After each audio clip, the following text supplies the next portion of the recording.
E aí, Mateus é um escrito nazareno, escrito do chamado Novo Testamento, né? Do escrito nazareno, Brit Hadashah, Nova Aliança. E aí nós falamos da semana passada, né? Mateus capítulo 9, nós falamos da semana passada do verso 23 até o final e entendemos ali que essa parte ali, ela é um enxerto, né? Porque Yeshua não ia aonde estavam os gentios, né? E aí o verso 1 desse capítulo 9 está dentro desse mesmo contexto ali, né? Então o texto fala assim: então ele entrou em um barco, atravessou novamente o lago e voltou para a sua cidade, né? Então, muito conveniente. Ele foi para o lado de lá, depois ele voltou para o lado de cá, né? Então agora eu vou fazer a leitura do verso 2 em diante, e aí depois a gente volta fazendo uns comentários, tá? E aí vocês acompanham comigo. Diz assim, do verso 2 em diante: algumas pessoas lhe trouxeram um homem paralisado, deitado em um colchão. Quando Yeshua viu a confiança deles, disse ao homem paralisado: coragem, filho, seus pecados estão perdoados. Ao ver isso, alguns mestres da Torá disseram entre si mesmos: este homem está blasfemando. Yeshua, sabendo o que eles pensavam, disse: por que vocês alimentam pensamentos maus no coração? Digam-me, o que é mais fácil falar? Seus pecados estão perdoados ou levante-se e ande? Eu provarei a vocês que o Filho do Homem possui autoridade na terra para perdoar pecados. Ele, então, disse ao homem paralisado: levante-se, pegue o seu colchão e vá para casa. O homem se levantou e foi para casa. Quando a multidão viu isso, ficou apavorada. E as pessoas disseram uma brachá, uma bênção, né, ao Deus doador de tamanha autoridade a seres humanos. Então, preste bem atenção nessa parte. Verso 9, né? Na Bíblia comum está escrito ali, né, a Deus que dá autoridade ao homem para realizar essas coisas. Verso 9. Assim que Yeshua saiu de lá, viu um coletor de impostos, chamado Matitiarro, Mateus, sentado na coletoria, e lhe disse: siga-me. E ele se levantou e o seguiu. Então, Yeshua estava comendo em uma casa. Muitos coletores de impostos e pecadores vieram e se juntaram a ele e a seus talmidim durante a refeição. Quando os perushim, né, os fariseus, viram isso, disseram aos talmidim, aos discípulos: por que o mestre, rabi de vocês, come com coletores de impostos e pecadores? Yeshua ouviu a pergunta e respondeu: quem precisa de médico não são os que têm saúde, mas os doentes.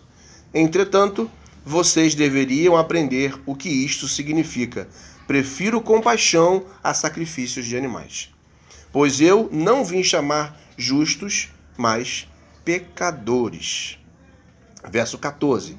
A seguir, os talmidim de Yohanan vieram a ele e perguntaram, né, os discípulos de João, vieram a ele e perguntaram: por que nós e os perushim, os fariseus, jejuamos com frequência, mas seus talmidim não jejuam?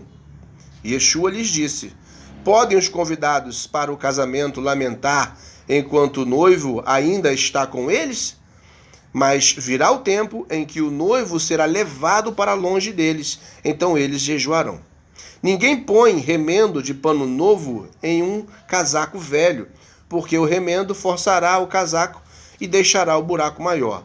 Nem se põe vinho novo em vasilha de couro velha. Se o fizer, a vasilha arrebentará, o vinho se derramará e a vasilha se estragará.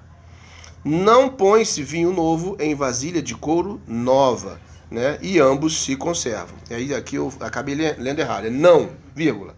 Põe-se vinho novo em vasilha de couro nova, e ambos se conservam.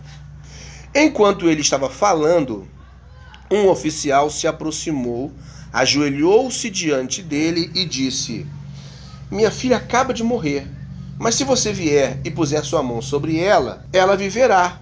E Yeshua, com seus talmidim, levantou-se e o seguiu.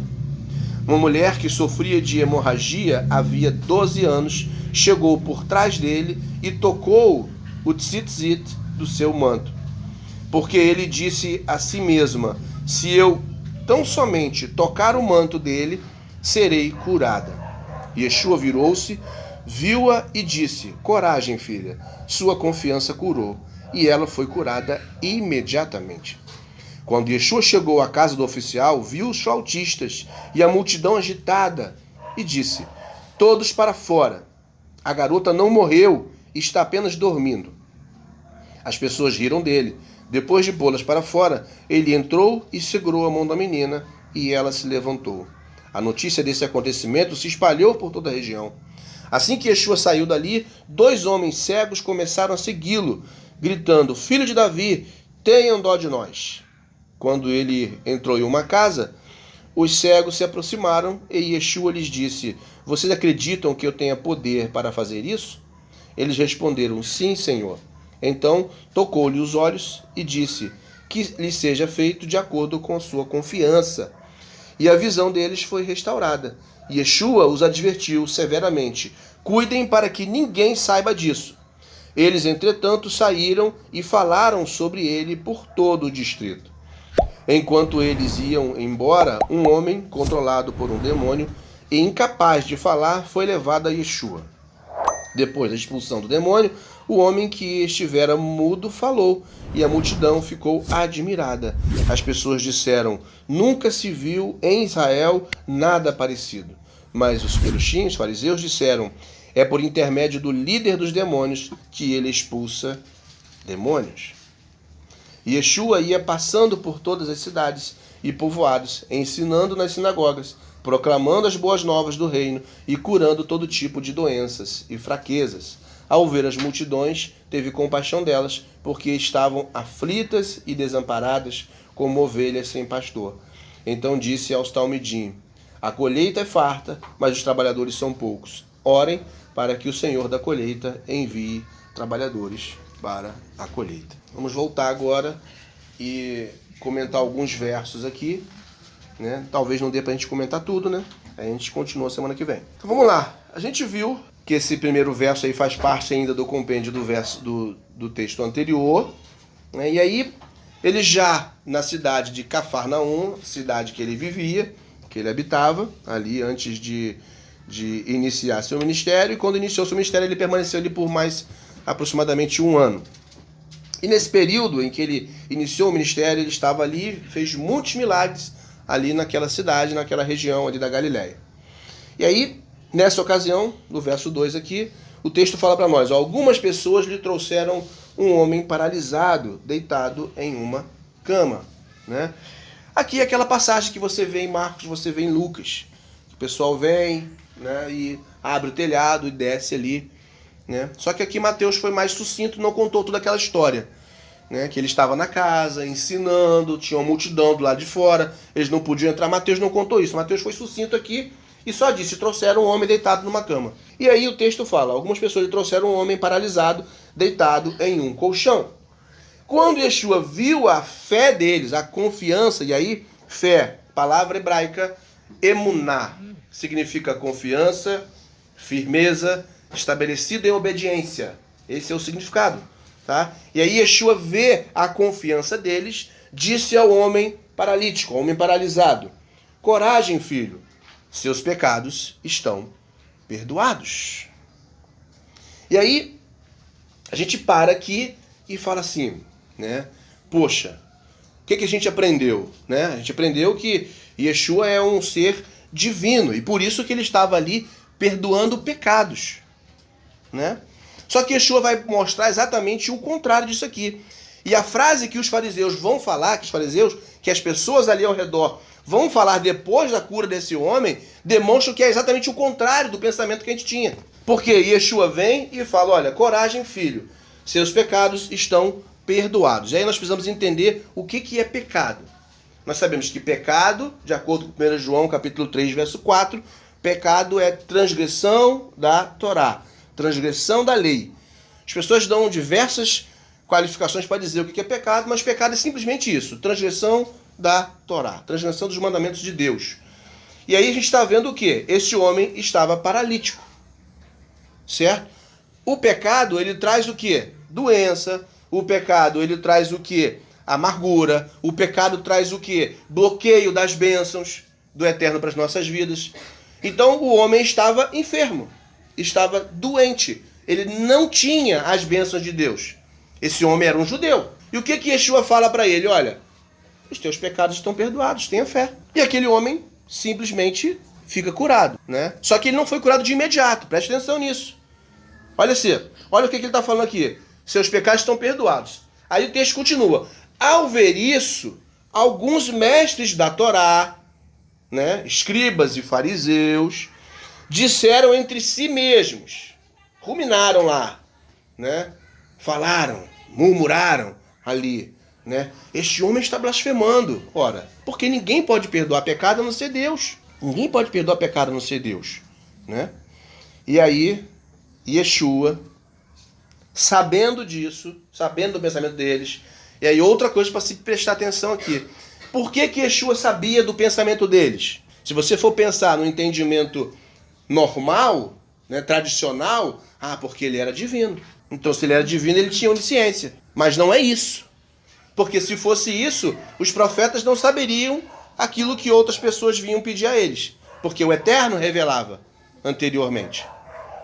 Certo? Tanto é que você vê na passagem de Naamã, quando Naamã vai pedir para ele, o profeta já sabia o que ele queria. Porque o Eterno já havia revelado. Naamã, o profeta ali, Eliseu, né, ele era divino? Não. Né? Então por que Yeshua sabia os pensamentos daquelas pessoas? As murmurações delas? Porque o verbo do Eterno, o Espírito, o Rua do Eterno, o havia revelado. Então ele, entendendo isso, ele vai e dá a resposta para as murmurações deles.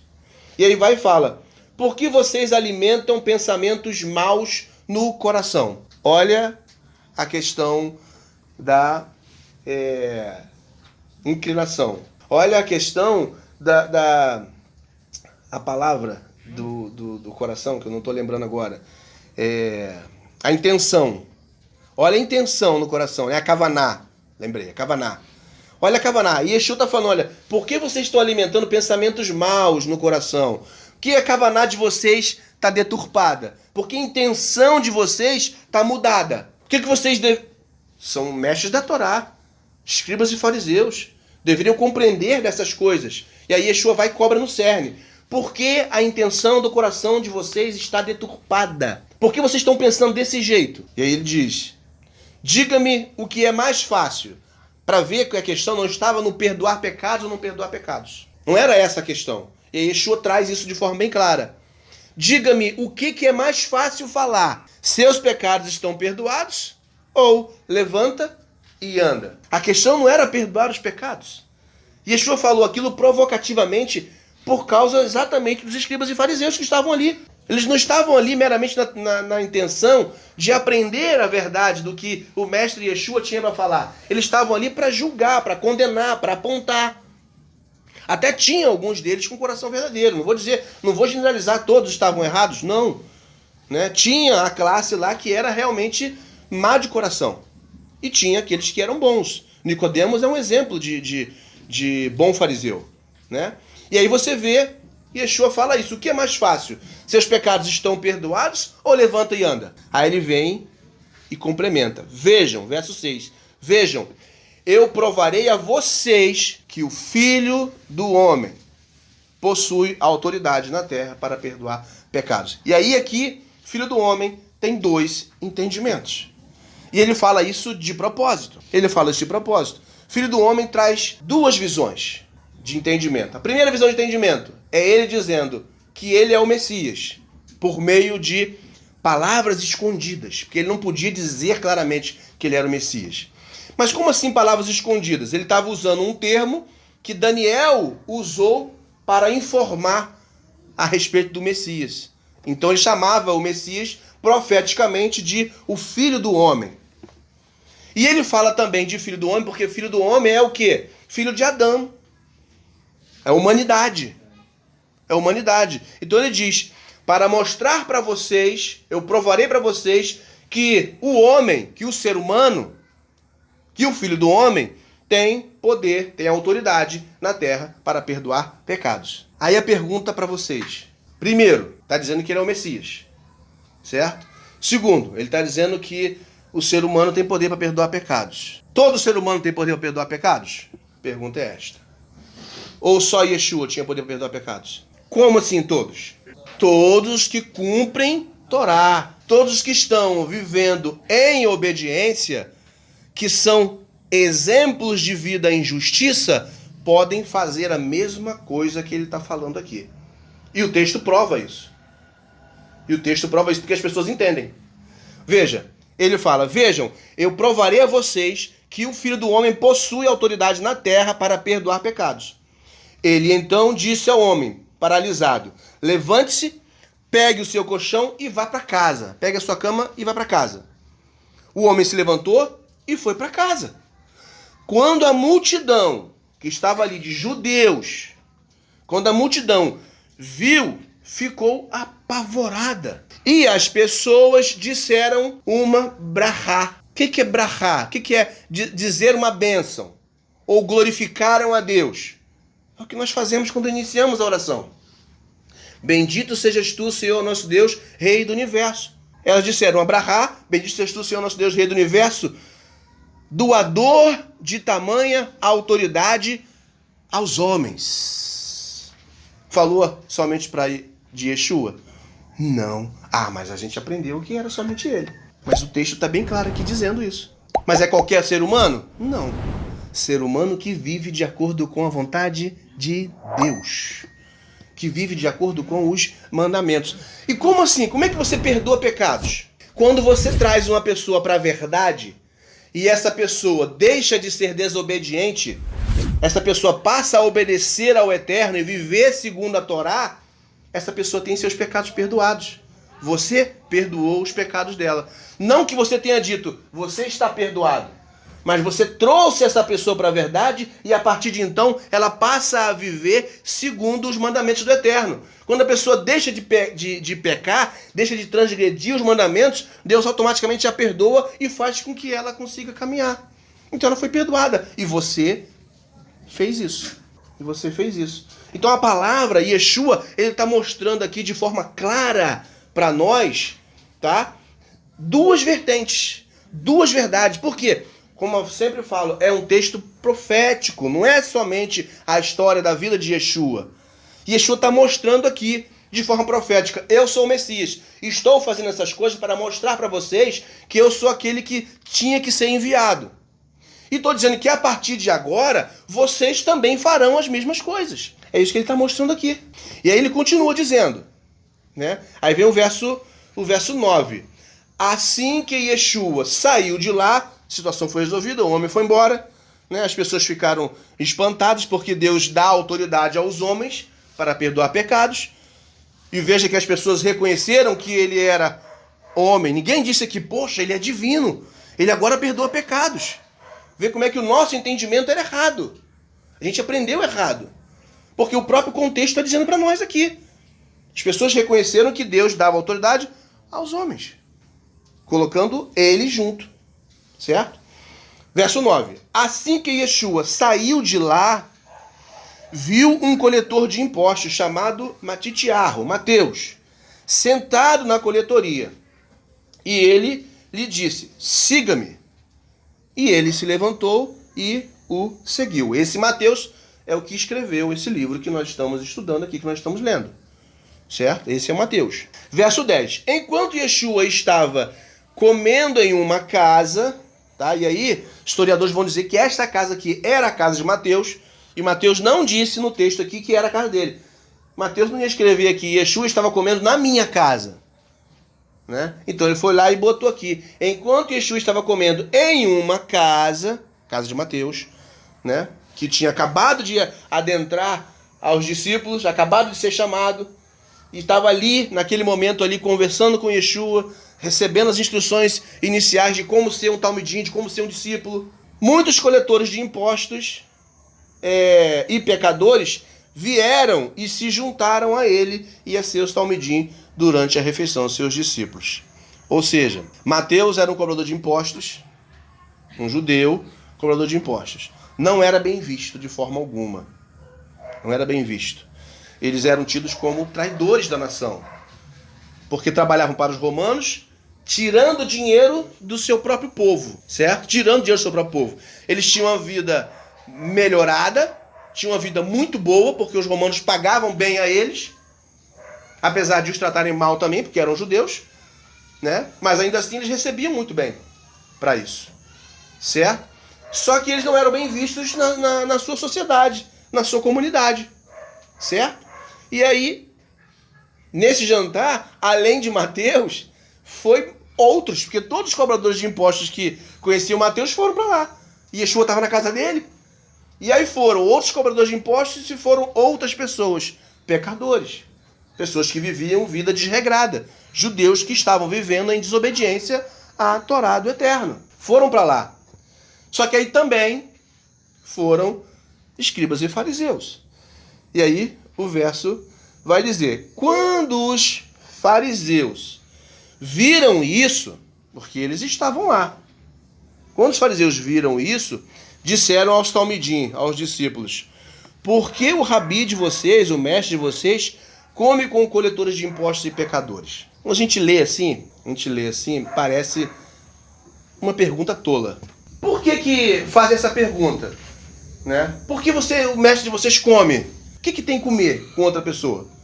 O que significa comer com outra pessoa? Comunhão, aliança. Aliança. Quando se fazia uma aliança, se comia, certo? Olha as várias passagens que tem na Torá a respeito disso. Abraham, quando recebeu a visita de Melquisedeque, comeu com ele, certo?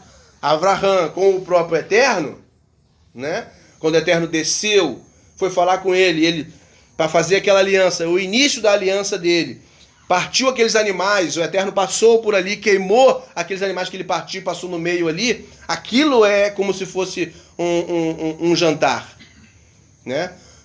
Os 3 homens que vieram visitar ele antes de ir para Sodoma, ele vai lá, pega alimento, faz comida e entrega para eles, e eles comem. Então, sentar para comer significa uma aliança. Fazer aliança significa que a pessoa concorda com o que a outra pessoa faz. E a pergunta dos fariseus para os discípulos é: por que o mestre de vocês está fazendo aliança com pecadores e cobradores de impostos? Ele está concordando com a vida errada deles. O mestre de vocês está autorizando as coisas que eles fazem. Mas é justamente o contrário.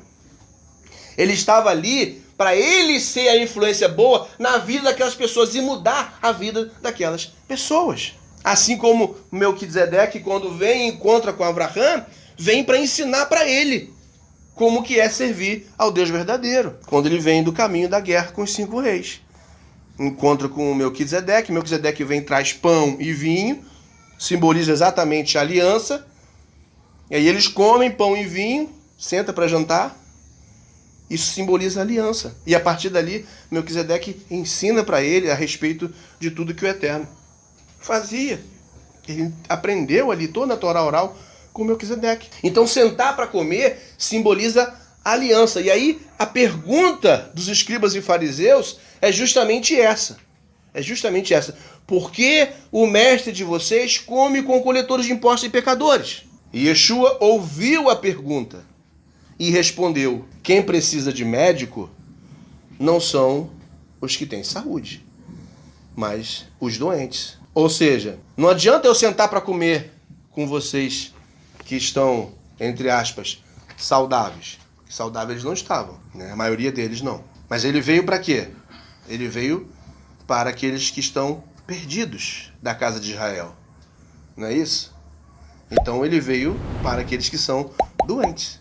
E os fariseus entenderam isso.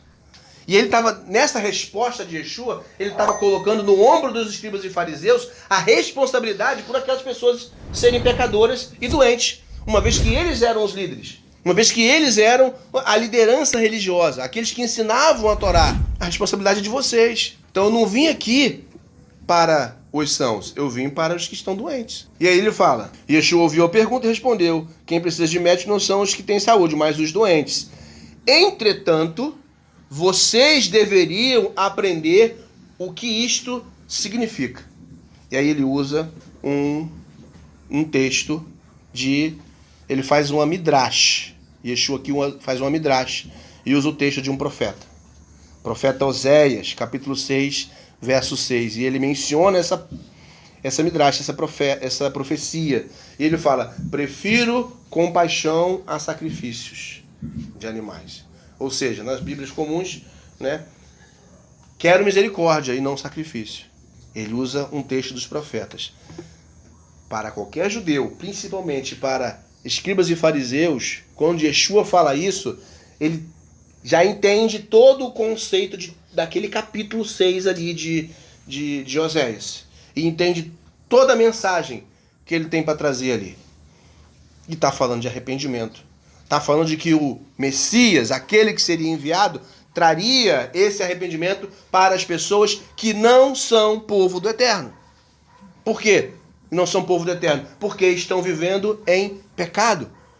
Porque estão vivendo em transgressão. Se nós pegarmos lá Oséias capítulo 6, vamos pegar lá para nós vermos o contexto dessa frase que Yeshua usa. Oséias 6, 6. Porque ele fala, vou ler a partir do verso 1, tá? Que a gente pega, a Midrash, ela é feita desse jeito. Quem está falando fala um verso, né? E quem ouve consegue compreender todo o ensino do que está sendo falado, tá? Então a Midrash é feito desse jeito. E aí Yeshua usa essa Midrash. Então o capítulo 6 de Oséias fala assim: venham, voltemos para o Senhor. Ele nos despedaçou, mas nos trará cura. Ele nos feriu, mas sarará nossas feridas. Depois de 2 dias, ele nos dará vida novamente. Ao terceiro dia, nos restaurará para que vivamos em sua presença. Olha como é que essa profecia está falando a respeito da ressurreição do Messias. Certo? Verso 3. Conheçamos o Senhor, esforcemo-nos por conhecê-lo. Tão certo como nasce o sol, ele aparecerá, virá para nós como as chuvas de inverno, como as chuvas da primavera que regam a terra. Verso 4. Que posso fazer com você, Efraim? Olha as 2 casas aqui. Que posso fazer com você, Judá? Seu amor é como neblina da manhã, como o primeiro orvalho que logo evapora. O verso 5. Por isso eu os despedacei por meio dos meus profetas. Eu os matei com as palavras da minha boca. Os meus juízos reluziram como relâmpagos sobre vocês. Verso 6. Desejo misericórdia, não sacrifícios, e conhecimento de Deus em vez de holocausto. Viu a mensagem que Yeshua queria passar para aqueles escribas e fariseus? É muito claro. É muito clara a mensagem que ele queria passar. Não era simplesmente uma frase solta. Yeshua não falou aquilo ali aleatoriamente. Ele falou de propósito. Tinha um propósito ali. Para aqueles escribas e fariseus, quando ele faz essa midrash ali, eles conseguem compreender. E é por isso que eles ficam revoltados. Yeshua estava cobrando. E estava mostrando que ele é o Messias. Porque esse texto é messiânico.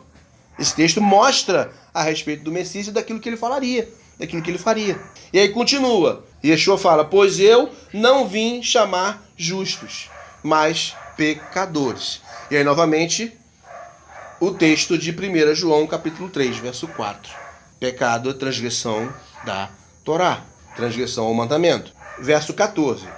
A seguir, os talmidim de Yeshua, os discípulos de Yeshua, vieram a ele e perguntaram, por que nós e os fariseus jejuamos com frequência, mas seus talmidim não jejuam? Ora, nós estudamos aqui, quando falamos do jejum lá atrás, né, o jejum de Yeshua, nós vimos aqui que a tradição judaica, eles jejuam diversas vezes, né? E na época de Yeshua aqui, jejuavam pelo menos 2 ou 3 vezes por semana. Por isso que os discípulos de João aqui vão questionar, olha, nós e os fariseus jejuamos muitas vezes. Por que os seus discípulos não jejuam? Aí aquilo que nós falamos, Yeshua ensinava a Torá limpa, sem as tradições. Sem as tradições.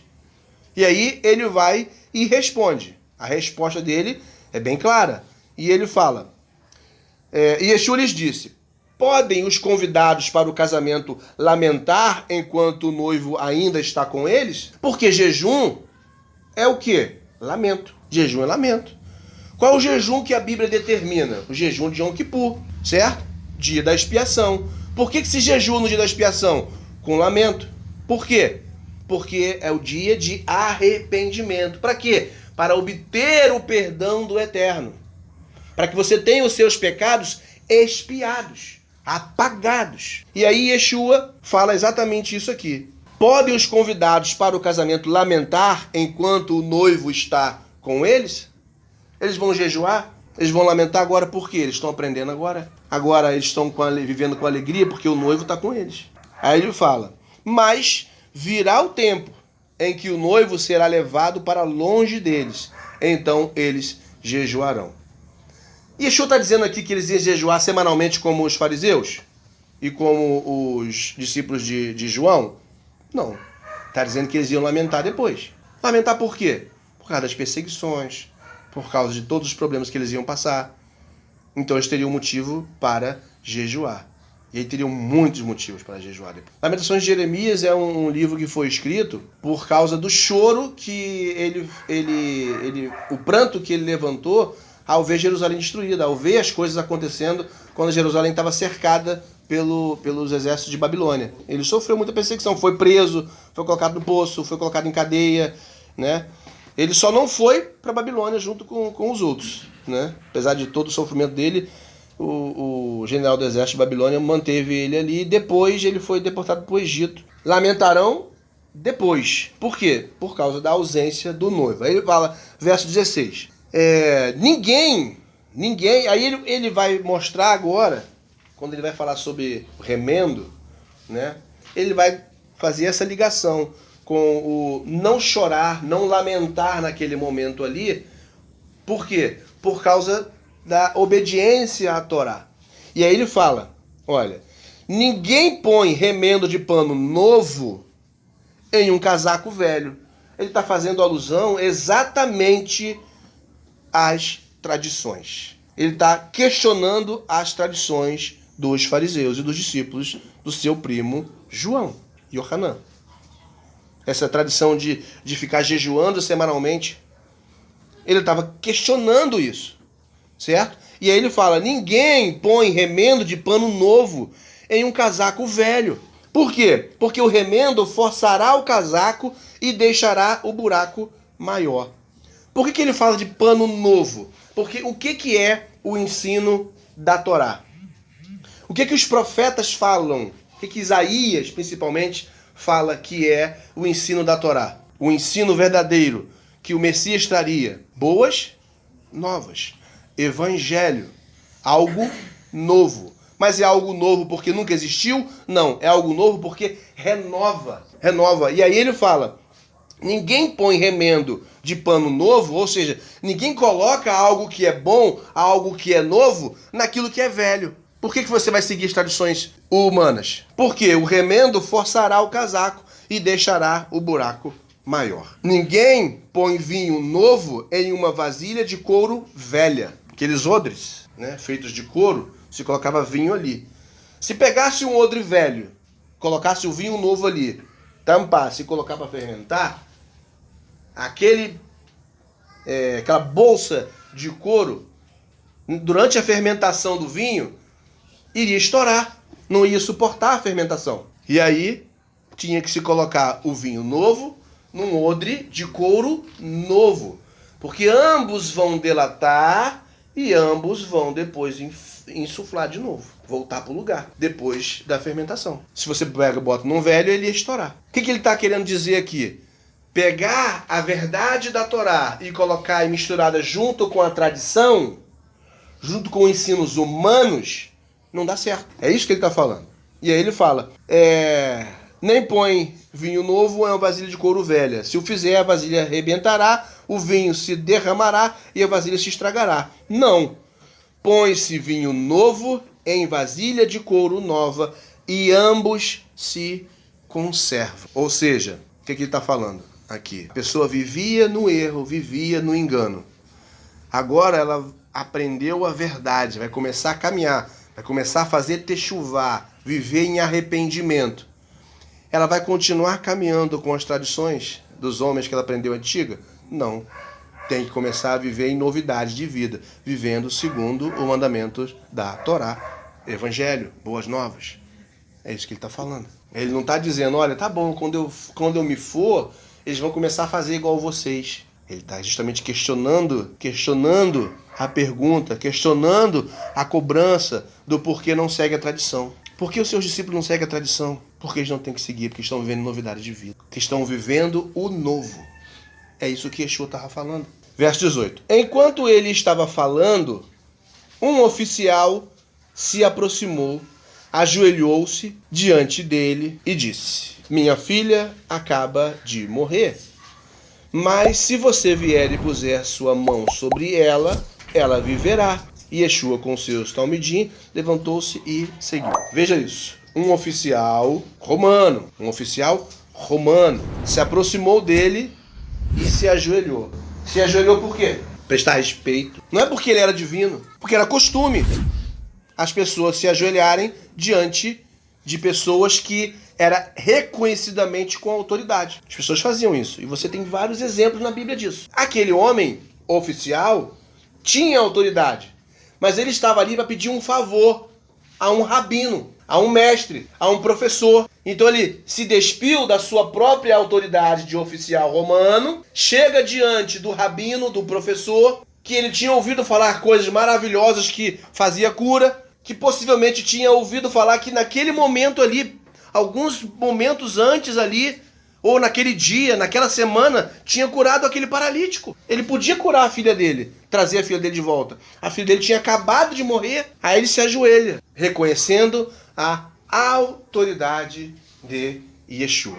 E aí Yeshua vai com seus discípulos até a casa dele. Mais uma vez, Yeshua aqui agora ele vai e quebra um protocolo. Ele não tem o costume de ir ou de entrar em casa de gentio. Mas ele foi até a casa desse homem, desse oficial. E interessante que quando ele chega lá, ele encontra um quadro. Yeshua, com seus talmidim, levantou-se e o seguiu, né?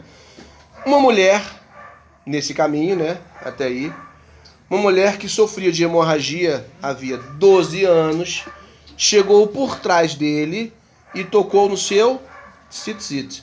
Tocou nisso aqui, que ele tinha na veste dele. E aí, ela ficou curada.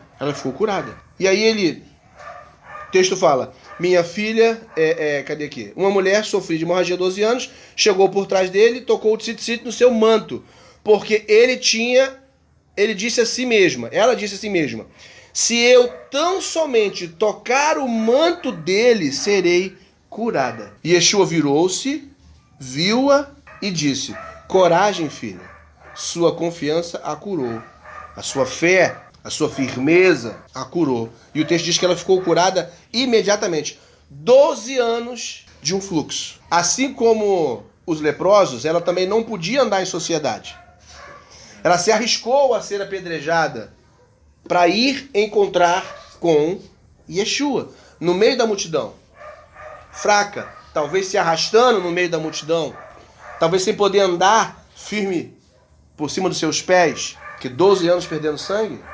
E aí ela ouve falar de Yeshua, uma fé cresce no coração dela e ela decide ir. E se ela entendia que se ela tão somente tocasse na orla do manto dele, no tzitzit, ela ficaria curada. E aqui mais uma vez, Mateus não traz essa minúcia de como foi.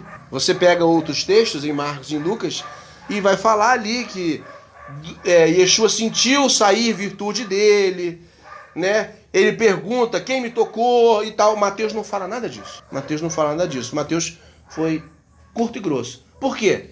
Porque Mateus queria mostrar a autoridade de Yeshua como Messias, aquilo que ele podia fazer, aquilo que ele trazia em si mesmo. Lucas e Marcos têm outro propósito ao escrever os seus textos. Mateus tem o propósito dele. Os evangelhos, eu sempre falo que os evangelhos são 4 pessoas vendo uma situação em pontos diferentes. Se, por exemplo, tem eu, Léo, Augustinho e Marcelo lá na pista, e aí nós estamos em lugares diferentes. Marcelo está do lado de cá, eu estou lá no posto, Augustinho está do lado de lá do ponto, e Léo está lá na beira do outro lado, lá no pastel. Aí a gente está vendo ali um acidente acontecer. cada um de nós vai contar o mesmo acidente de 4 formas diferentes. Os detalhes que cada um vai ter vai ser diferente. Por quê? Por causa da posição em que estava. Mateus tinha uma forma de ver as coisas. Marcos, que recebeu as informações de Pedro, tinha uma outra forma de ver as coisas. Lucas, que era pesquisador, era médico, ele dá os detalhes de uma outra forma. E já João, que era muito próximo de Yeshua, omite muitas coisas que os 3 falam e falam outras coisas que os 3 não falavam. Então a gente vê essas 4 formas diferentes de visão. E aí aqui, Mateus vem e fala dessa mulher de forma tão simples, né? A mulher sofreu de hemorragia durante 12 anos, ela pensou que se ela tocasse no manto ficaria curada, ela toca, fica curada imediatamente. E Mateus fala, e eles seguiram. E aí, a palavra de Yeshua, coragem, filha, sua confiança a curou. Na sua Bíblia aí, o verso 22, Mateus 9, 22. O que diz ali? Se lembra que nós falamos na semana passada sobre salvação? Salvação não é ir para algum lugar. Salvação é ser livre de alguma coisa. Veja que essa mulher foi salva. Salva de quê? Da enfermidade dela. Tanto é que alguns textos trazem a tua fé te curou. Outro texto vai dizer a tua fé te salvou. Está falando a respeito da cura. E não de que ela, a partir dali, pronto, ela estava liberada de tudo, ela podia ir para o céu. Não é isso. A salvação não é ir para um lugar. A salvação é você ser livre de algo que te aflige para você poder viver aquilo que Deus quer que você viva. Isso é salvação. É ser salvo da morte, é ser salvo de uma enfermidade, é ser salvo da morte eterna. Porque quando você passa a viver em Techuvá, viver em obediência, fazendo a vontade do Eterno, você é livre da morte eterna. Opa, eu não vou morrer? Não. Você vai morrer a morte física. Só que você, quando ressuscitar, não vai passar pela segunda morte. Isso é salvação. Porque um dia, aqueles que servem a Deus vão ouvir o toque da trombeta, vão se levantar e vão encontrar com Yeshua nos ares. E vão viver com ele no reino. E vão ensinar a outras pessoas que desejarem viver segundo a vontade de Deus. Então é isso que Yeshua está falando aqui. Foi isso que ele falou para ela. Olha, a sua fé te curou. A sua confiança, aquilo que você pensou a meu respeito, curou você. A sua busca em Deus curou você. E ela foi curada. Verso 23. Quando Yeshua chegou à casa do oficial e viu os flautistas e a multidão agitada. Por que fala aqui de flautista e multidão agitada? Porque naquela época, quando alguém morria, eles contratavam carpideiras, contratavam pessoas para chorar. A menina tinha acabado de morrer, mas já tinha carpideira ali. Já tinha gente agitada ali chorando. O pai não quis nem saber. O pai saiu atrás de quem resolve. Foi atrás de Yeshua. Quando chegou lá, Yeshua vê aquela festa que estava acontecendo, aquela bagunça que estava acontecendo ali, ele fala, sai todo mundo, tira todo mundo. Quando Yeshua chega à casa do oficial, viu os flautistas e a multidão agitada, disse, todos para fora.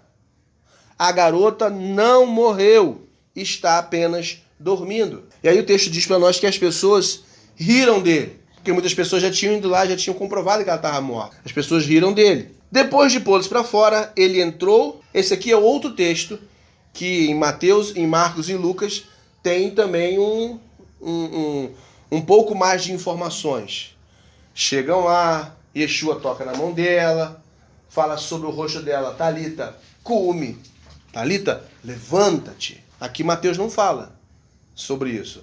Mateus é rápido. E Mateus fala que Yeshua chegou lá, bota as pessoas para fora, entrou no quarto, segurou a mão dela e ela se levantou. Ela se levantou. A notícia desse acontecimento se espalhou por toda a região. Aí Yeshua vai ficando cada vez mais o quê?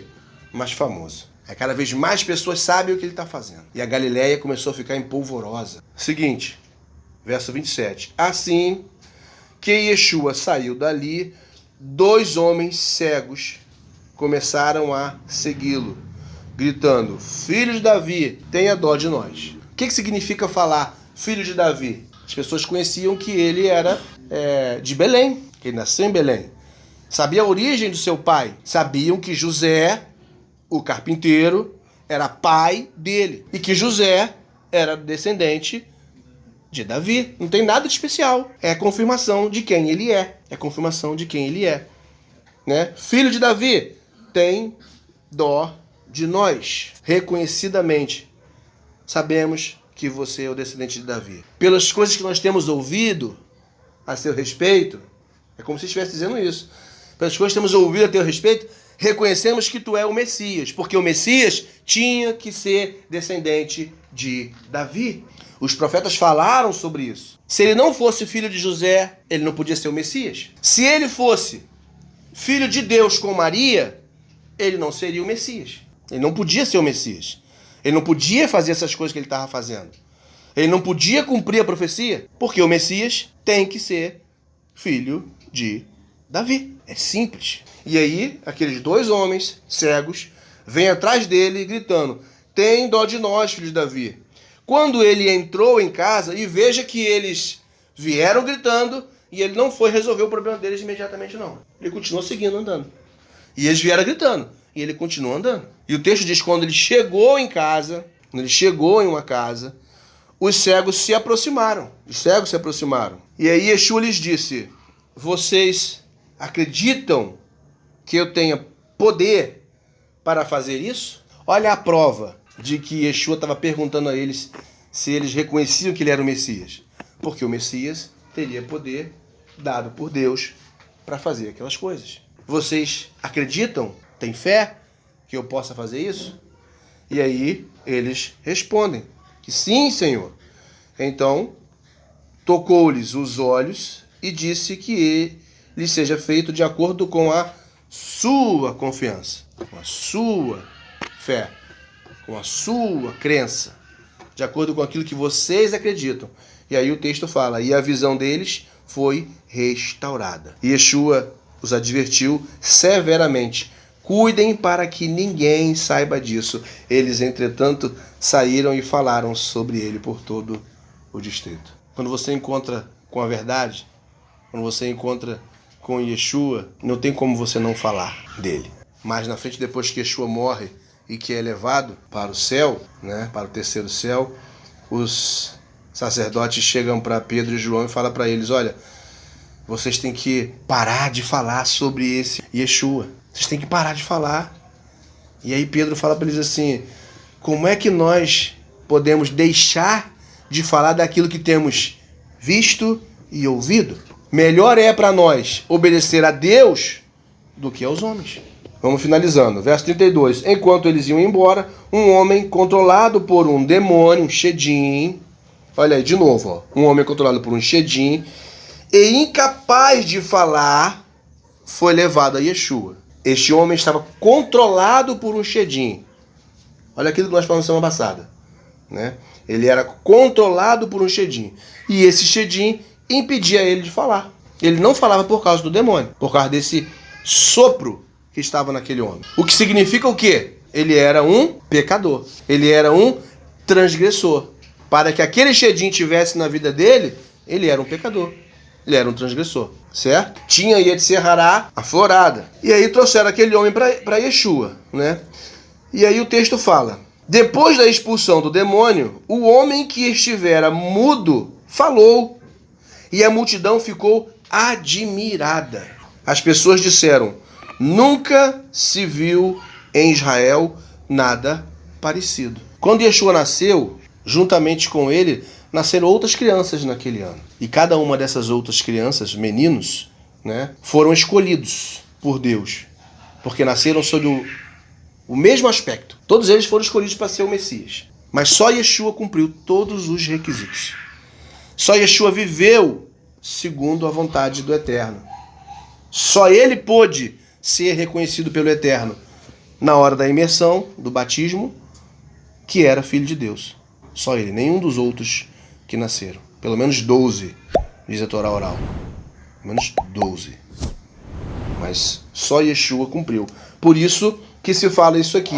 Depois da expulsão do demônio, um homem que estivera mudo falou e a multidão ficou admirada. As pessoas disseram: nunca se viu em Israel nada parecido.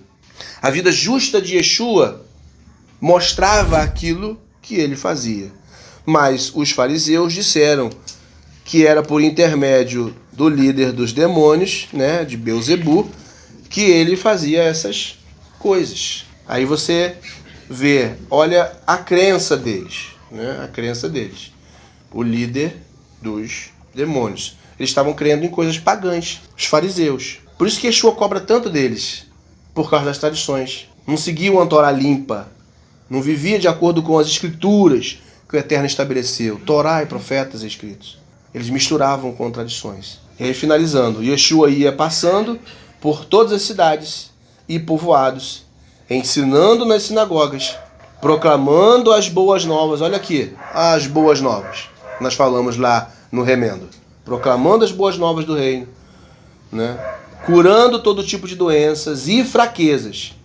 Ao ver as multidões, teve compaixão delas, porque estavam aflitas e desamparadas. Por que Mateus fala isso?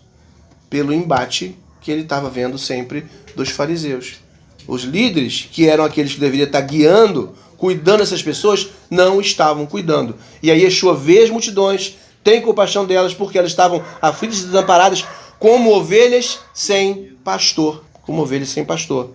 Então, Yeshua diz aos discípulos: a colheita é farta, é grande, mas os trabalhadores são poucos.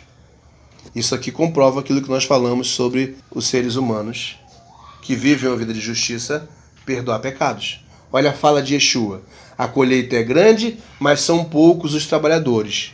Orem para que o Senhor da colheita envie trabalhadores para a colheita. Orem para que Deus abra mais vistas, desperte mais pessoas, para que elas sejam acordadas do sono, da letargia que elas estão vivendo, para que elas também possam vir e fazer colheita. Porque tem muita gente ainda que está dormindo. Muita gente ainda que está sofrendo, desamparada, como ovelha sem pastor. É isso que Yeshua falou aqui. E a gente vê que é um pouco diferente daquilo que a gente está acostumado a ver, daquilo que a gente está acostumado a ouvir, né?